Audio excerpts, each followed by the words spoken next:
what the question is asking first. So it says in lines 6 through 8, the author suggests that drawing and writing were. So it's basically asking like what's it saying about drawing and writing in these lines. So let's read the lines. It says, "We also called it coloring, since my command of the crayon was greater than my command of writing.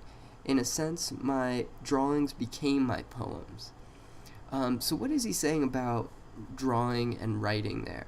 Well, it's kind of saying like they're a little bit interchangeable, right? Like one kind of became the other one.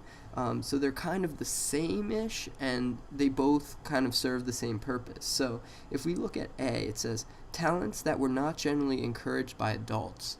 Well, in those lines, I don't see anything about talking about adults, right? So I don't think that's it. B says, activities that serve the same desire for self-expression.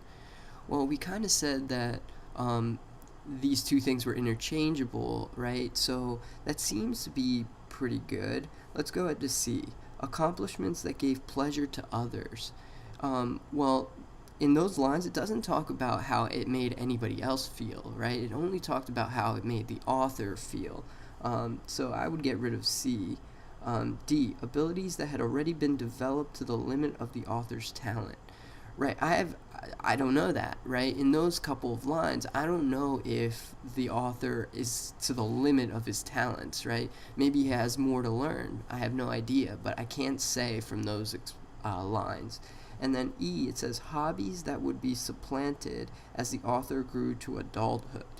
Um, uh, well, if I read the line after, it says, then at about the age of 12, while still drawing and now painting with a passion. So it seems like even as he grew, he continued to do that stuff, even though he was doing new things.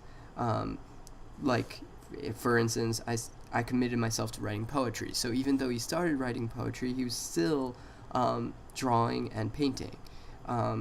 So I don't think it's E, hobbies that would be supplanted. Supplanted means like replaced as the author grew to adulthood. So I think here the best answer is probably B, activities that served the same desire for self-expression, since we said they're interchangeable, and that seems to make sense.